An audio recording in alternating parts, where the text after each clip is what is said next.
com certeza eu falo aqui desse triângulo evangélico, pode ficar aqui, que incluía Betsaida, Cafarnaum e Corazim, que ficava aqui na frente, mas era a cidade mais importante, porque diz a Bíblia que quando Jesus sai de Nazaré, ele vai se estabelecer na cidade de Cafarnaum, ok? Então, Cafarnaum em hebraico é a junção de duas palavras, Kifar, que é vilarejo, e Naum. Naum é um nome. A gente tem na Bíblia um profeta menor chamado Naum. Provavelmente ele nasce nessa vila, se torna um profeta muito famoso, e a vila recebeu esse nome por causa dele. Não se sabe ao certo. Mas uma coisa interessante, Cafarnaum na época de Jesus era uma cidade que era grande para sua região. Já tinha perdido o estado do vilarejo. Porque na época de Jesus a gente está falando de 1.500 pessoas que já viviam aqui. De modo que, se a gente tem 1.500 pessoas vivendo aqui, existe um grande motivo para essa cidade ter tanta gente. E o motivo é que Cafarnaum ficava como que na interseção da grande lei obrigatória. E a gente sabe disso, inclusive, porque a gente vai ver mais ali na frente uma pedra de milha que foi encontrada nas escavações, mostrando as direções, os quilômetros, enfim, como que realmente essa daqui era uma estrada muito, muito importante. É basicamente a mesma estrada que a gente dirigiu, mas hoje ela está asfaltada. Isso é importante por quê? Porque Flávio Josefo diz para a gente também que a região de Cafarnaum e de toda Israel, aliás, foi dividida em 4 territórios. Herodes morre, ele vai ter seus 4 filhos, e seus 4 filhos, Agripas, Antipas, Arquelau e Filipe, Herodes vai dividir, na verdade, o Império Romano, todo o território de Judéia e Israel para essas pessoas. Então, o que acontecia? Diz a Bíblia que quando você atravessava de um território para outro, o que tinha que ser feito é que você tinha que pagar o imposto. Então a gente começa a entender algumas realidades desse local. Por exemplo, uma história que diz que Pedro, Tiago e João, a gente vai ver isso no início da casa de Pedro ali, Pedro ele vai morar em Cafarnaum, mas a Bíblia diz que ele era de Betsaida, 2 quilômetros para cima. Agora, por que Pedro, Tiago e João, eles são de Betsaida e vêm morar em Cafarnaum? Não faz sentido, você pega o barco, atravessa, não tem problema nenhum. Mas é porque Cafarnaum era a fronteira. Isso quer dizer que, se você atravessasse de Betsaida para Cafarnaum para pescar e vender a sua pesca em Magdala, que a gente vai depois, você tinha que pagar o imposto. E a gente vê um pouco dessa realidade quando Jesus ele vai atravessar o barco e ele chama um dos seus discípulos aqui, chamado Mateus, que era um cobrador de impostos, né? Em outro momento, Jesus atravessa o mar e vai chegar também em Cafarnaum, e que as pessoas ficam falando, olha, mas o teu mestre aí, ele não paga o imposto não? E Jesus fala, não seja por isso, dá a César o que é de César, vai ali, pesca um peixe e tira a dracma para pagar o imposto de dentro da boca do peixe. Então a gente vê que era uma realidade, um local fronteiriço, e talvez seja por isso que Pedro, Tiago e João tiveram que sair de Cafarnaum e vir para cá. O segundo motivo é porque provavelmente Pedro conheceu uma moça muito bonita também em Cafarnaum e se casou, porque diz a Bíblia que ele morava na casa, Jesus morava na casa da sogra de Pedro, não na casa de Pedro. Mas enfim, mas faz talvez os dois, a gente não sabe. Eles mudarem para cá porque vivendo da pesca, eles têm que pescar junto às fontes mais quentes de água que alimentam o Mar da Galileia, que a gente vai ver, por exemplo, no primado de Pedro, e depois vender o pescado no grande mercado, que vai ser Magdala. Então faz sentido que eles venham para cá e a gente vê um pouco da inteligência de Jesus. Porque se naquela época não tem rádio, não tem TV, não tem Facebook, Twitter, Instagram, nada, jornal, como que Jesus ele vai espalhar a sua mensagem para todo o país? Ele vai ficar numa zona portuária. Então se ele está numa zona portuária onde as pessoas estão passando obrigatoriamente nessa grande estrada, eu diria que Cafarnaum seria como se fosse uma espécie de um aeroporto, né? Então todas as pessoas estão ouvindo a respeito da fama de Jesus, estão ouvindo as suas palavras e estão espalhando elas para todo o país. De modo que Jesus só ia para Jerusalém em períodos específicos, as festividades aqui, ali e tal, e ele vai ter um ministério muito curto, de 3 anos e meio. Mas quando ele chega em Jerusalém, no domingo de Ramos, já tem uma multidão esperando ele, falando, bendito é o que vem em nome do Senhor. Então aqui era muito estratégico para Jesus, para ele utilizar o local realmente como uma propagação de todas as suas palavras. 1/3 da cidade foi escavado. Então, porque a cidade ela é dividida em 2 setores, o setor dos franciscanos e tem uma outra área de Cafarnaum que pertence já aos gregos ortodoxos. Quando a gente andar nessa direção, vocês vão olhar à esquerda, atrás daquele muro, vocês vão ver lá atrás o prédio com a cúpula vermelha, que é o prédio grego ortodoxo. Lá não foi escavado ainda, mas aqui que é realmente o mais importante. Sempre que a gente falar dos locais sagrados em Israel, a gente vai ter 3 pontos para poder analisar aquele local e falar se ele é verdadeiro ou não. Eu sou sempre bem honesto nas minhas análises, é claro que dependendo do público eu vou relaxar um pouco, mas porque é a minha formação, enfim. Mas a gente vai ter a tradição, a história e a arqueologia. a tradição vão ser os primeiros cristãos, os primeiros judeus, enfim, os primeiros povos que passaram por aqui, que eles não tinham como deixar tudo registrado, porque você fazia um pergaminho, fazer um manuscrito era muito difícil e caro. Então o que eles faziam era a tradição oral. Você passava de pai para filho. Você ia falando, aqui aconteceu tal coisa. Só que quando o cristianismo chega na Europa, vai ter uma virada de chave. E agora você já está falando de um local com mais recursos e pessoas que estão vindo para cá como peregrinos. Então, a partir do segundo século, vão surgir várias figuras da história eclesiástica da igreja, né, da igreja primitiva, que vão começar a escrever sobre esses lugares. Por exemplo, Orígenes, de falar do peregrino de Bordeaux, da peregrina de Egéria, de Eusébio de Cesareia. E todas essas pessoas, elas vão pegar essa tradição, elas vão fazer as suas primeiras viagens para a Terra Santa como peregrinos e vão escrever sobre esses lugares. Ok, e a história se dá a partir do momento que tem escrito. Então a gente tinha tradição, agora a gente tem história. Só que a história ela pode se basear em cima de uma tradição errada. Então o que você faz? Você vem agora, já no século XVIII e XIX, com um método científico com arqueologia. E aí você vai escavar os lugares. Então eu vou dar um exemplo aqui. A tradição dizia que esse era o local da casa de Pedro.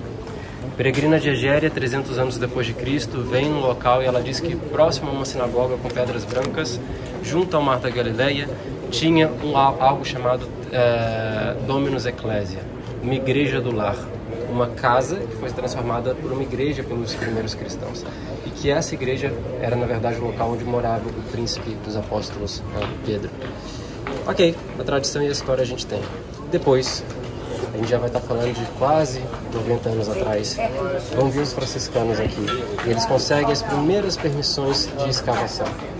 E eles vão fazer as escavações e eles vão encontrar uma única casa de toda essa região que foi identificada como Cafarnaum, que foi transformada em igreja. Se isso não é suficiente, escava a casa e eles veem que não foi só uma casa que foi transformada em igreja, mas foi transformada na primeira igreja em qual formato? Octogonal. Depois algo destruiu ela, provavelmente um terremoto no ano de 749, e a gente vai ter mais uma igreja construída, ok? E a gente está falando por volta do século XI. Vêm os muçulmanos, destroem completamente, e aqui a gente já vai ter outra igreja octogonal do período cruzado. Beleza, tudo bem. Escava lá dentro, o que eles acham? Anzóis de pesca. E aí você fala, Pedro era pescador, anzóis de pesca era a casa de Pedro, legal. Todo mundo aqui era pescador. Então não ajuda muito. Mas eles acharam óstracos com o nome Petrus, e Kef em hebraico, ou seja, com o nome Pedro. Então você vai unindo as peças e você vê que faz muito sentido e a gente tem muita chance de que realmente essa era a casa de Pedro. Com certeza, na minha opinião, era sim a casa de Pedro. E pedaços de cerâmica com o nome da pessoa, né?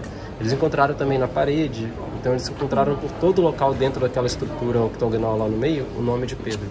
Então, com certeza aqui ficava assim a casa de Pedro, mas vocês vão ver que as casas naquela época funcionavam no esquema de ínsula. Lembra quando a gente lia lá no Machado de Assis, etc., aqueles cortiços do Rio de Janeiro, onde você tem uma área retangular e você tem os diversos quartinhos, uma cisterna no meio, um local onde ficavam os animais, um local onde lavava a roupa, a cozinha, toda aquela questão. Era assim que funcionava na época também. Então, se a gente pegar desse muro aqui, a gente vai lá atrás, faz toda essa volta aqui, todo esse retângulo era a ínsula, era o que a Bíblia vai chamar de casa de sogra de Pedro, onde Pedro morava e onde Jesus morava. De modo que, sim, com certeza, que era um espaço grande e provavelmente ela alugava quartos aqui dentro. E vocês vão ver, quando a gente chegar mais ali perto, que as igrejas elas estão assentadas em cima da planta de uma casa. Inclusive, se vocês olharem lá atrás, vocês vão ver a entrada de uma porta junto a essa igreja octogonal aqui do meio. Vocês vão ver como que é a entrada de uma portinha. Então as igrejas elas foram construídas em cima da planta realmente dessa casa. Mas é interessante que a Bíblia vai dizer então que Jesus vivia na casa da sogra de Pedro. Isso é muito provavelmente nesse local aqui. E isso leva a gente a entender então que em um certo momento existia um homem paralítico, que os amigos dele queriam que Jesus o curasse. Só que como que o local estava com muita gente e cercado de pessoas ouvindo a Jesus, eles não tinham como passar esse homem pela porta. Então o que eles fizeram? Eles abrem o telhado da casa, passam ele por cima do telhado, desce uma rocha vulcânica, esquenta muito. Aquela pedra branca, vocês vão colocar a mão ali no sol, vocês vão ver que ela não fica quente, indiferente. Mas o basalto, ela aquece com muita facilidade. E a massa de ar quente, ela desce ou ela sobe? Sobe. Ela sobe. Então como que eles construíam os telhados? Eles faziam, geralmente, colocavam troncos e colocavam as folhas da tamareira. Então, para aquela massa de ar quente sair. Como as estações são muito definidas, você não tem medo da chuva. Quando chegava o período da chuva, eles pegavam como que argila, como que junto da areia do Mar da Galileia, e eles faziam um telhado mais forte para poder segurar aquilo. Mas aí a gente consegue entender um pouco dessa realidade. Um outro milagre que a Bíblia vai falar que Jesus vai fazer aqui é que ele volta da sua peregrinação, ele se assenta aqui na entrada da casa, e se assentando na entrada da casa, vem o chefe da sinagoga de lá, Jairo, e ele diz: mestre, a minha filha está doente, à beira da morte, você vai lá, por favor, fazer algo por ela. E diz a Bíblia, porque diz que Jesus estava sentado à porta da casa, né? E o que vai acontecer? Jesus se levanta e ele vai seguir em direção à casa de Jairo. Só que às vezes parece que Jesus andava muito, às vezes ele andava muito, mas às vezes nem tanto. Então diz que entre esse caminho daqui e atrás da sinagoga, logo ali, que é onde Jairo morava, é que Jesus vai ser interceptado por uma mulher do fluxo de sangue. Muitos falam que o nome dela era Verônica, inclusive aquela que vai enxugar o rosto de Jesus e sai a marca do rosto. Me tocou. Eu falei: poxa, Jesus, tem uma multidão aqui, todo mundo te tocando. Ele falou: não, alguém me tocou de modo diferente, porque de mim saiu virtude, de mim saiu poder. E quando você entende a cultura judaica, você entende o peso disso. Se ela estava com fluxo de sangue, quer dizer que ela estava impura. E Jesus, como que ele era chamado em aramaico? Raboni, rabino. Jesus era um rabino.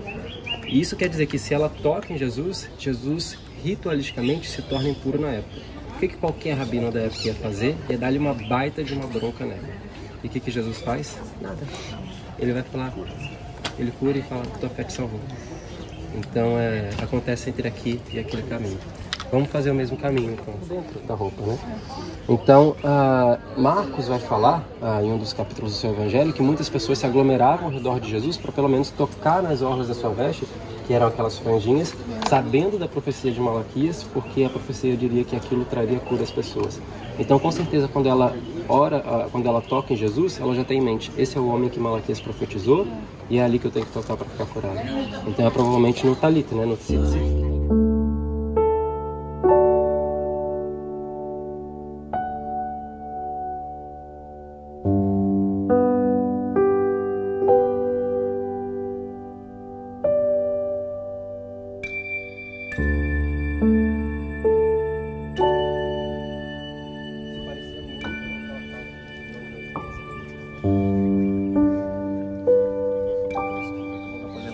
Revolução Industrial, quando o mercado muda, vai para o momento científico, porque eles estavam acostumados com as letras, com o estudo.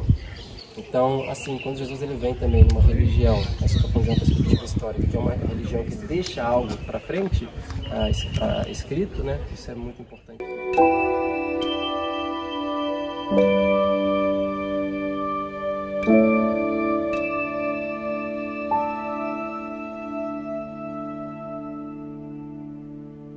Aí diz que ele entrava na sinagoga segundo o costume dele, segundo o seu costume. Ele entrava na sinagoga e ensinava nas sinagogas ao sábado, né? A gente tem algumas sinagogas que foram encontradas do período do segundo templo, mas apenas em setores. A gente vai ver a mais original delas em Magdala, que a gente vai ver ali inclusive o púlpito onde Jesus abre a Torá e ele vai fazer a leitura. Mas a Bíblia diz que ele vai fazer várias coisas na sinagoga de Cafarnaum. Uma delas é um homem que tinha a mão ressequida e ele cura a mão desse homem. A sinagoga, segundo a Halachá, que é a lei judaica, tem que ser sempre o prédio mais elevado da cidade, virado para Jerusalém. Então, vocês veem que hoje a gente tem uma sinagoga que é da pedra de calcário, né? Que é uma sinagoga que ali vai estar escrito 4º século, está errado, não acredito que é o 4º e 5º século. E faz diferença, o século faz muita diferença. Quando vocês verem as novas placas que eles colocaram, vocês vão ver que nas novas placas tem 5º século, não tem 4º. Mas por que isso é importante? Porque quer dizer que a sinagoga de baixo, que é da época de Jesus, ela foi reformada, ela não foi destruída. Se ela foi reformada, tudo que vocês vão ver que o novo degrau em calcário branco, ele foi escavado e encaixado em cima do degrau antigo do basalto. Isso quer dizer, se no 5º século uma sinagoga estava sendo reformada ali, mas por que se ali no 4º século estava sendo construída uma igreja? Duas possibilidades. Uma é que os cristãos constroem uma igreja na casa de Pedro, mas os cristãos que ainda tinham uma natureza judaica falam: uau, Jesus passou por aqui, precisa melhorar a situação dessa coisa, mostrar uma sinagoga magnífica, muito rica, porque a gente vai ver que as ornamentações dela são coisas assim que não se acham na região, e essas pedras são da onde? Jerusalém. Então imagina trazer isso de lá para cá. Então, assim, eles investiram muito esforço nisso daqui. Então, é possível que eles fizeram isso por causa de Jesus. Como é possível também que, na verdade, existiam judeus e cristãos juntos, da mesma modo que os judeus viram os cristãos construindo a igreja deles. Isso daí não está muito legal. A gente tem que dar uma melhorada, né, na nossa coisa aqui, né? E aí eles vão lá e constroem logo assim. É interessante que na época de Jesus não existia essa divisão de homens e mulheres na sinagoga. Isso vai ser algo mais recente realmente. E um estilo que vocês veem que isso daqui, qual que é o estilo que a gente fala na arquitetura? Basílica. Uma basílica. É construído no estilo de basílica, né? Então as pessoas se sentavam aqui e você sempre fazendo a reza por lá. Por ali, por detrás, tem uma portinha que era por onde eles passavam o rolo da Torá para o mestre, para o rabino, dar para o Baal Corei fazer a leitura da Bíblia. Isso vai ser importante porque a gente vai ver um achado arqueológico que está ligado a isso. Só que a sinagoga não era apenas um centro espiritual. A sinagoga ela surge no primeiro momento após a destruição de Jerusalém no ano 586 para substituir aquele lugar que era o templo, né? Que a religião judaica ela tem uma geografia sagrada, tem um centro, você tem que apresentar sacrifício, tem que fazer oração num lugar específico. E aí quando não tem mais tempo, o que você faz? Você se reinventa, você cria mini templos. E aí se tinham 3 sacrifícios diários, agora 3 orações, 4 sacrifícios no sábado, 4 orações no sábado, 5 sacrifícios no Yom Kippur, 5 orações no Yom Kippur. E assim vai se atualizando. Mas ela começa como um centro comunitário para judeus que viviam na diáspora, exercer a sua fé, mas também para eles se sentirem inseridos na comunidade. Então era um centro onde as pessoas iam aprender a ler, escrever, um centro onde as crianças iam ser ensinadas, onde iam ter atividades sociais. Era como se fosse uma prefeitura, um centro comunitário. A sinagoga não era apenas um edifício com um propósito religioso. A gente tem o shofar. Claro que você toca essas trombetas no Yom Kippur, no Rosh Hashanah. E aqui na frente a gente tem um carrinho, que era muito provavelmente o carrinho que eles transportavam para poder levar a Torá para dentro da sinagoga na leitura.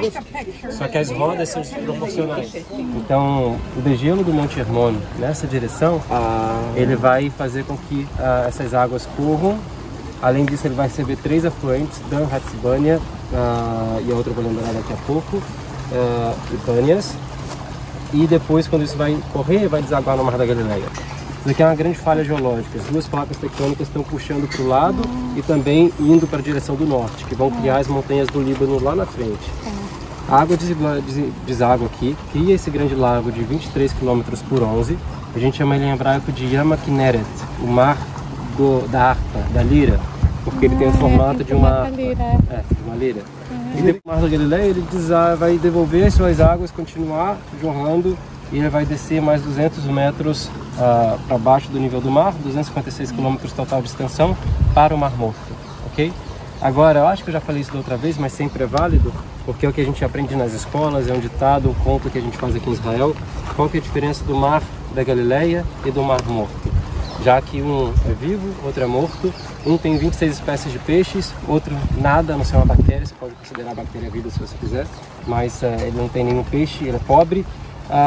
Qual que é a diferença se eles recebem a mesma fonte de água? E a gente diz que a diferença é que um ele recebe, mas ele compartilha, enquanto que o outro só recebe e ele mantém para si. Então talvez o segredo da vida, na prosperidade, eu não estou falando de dinheiro, estou falando de paz, de tudo, né? É você receber, mas você também compartilhar com os outros. E talvez o segredo da prosperidade é mais o dar do que o receber.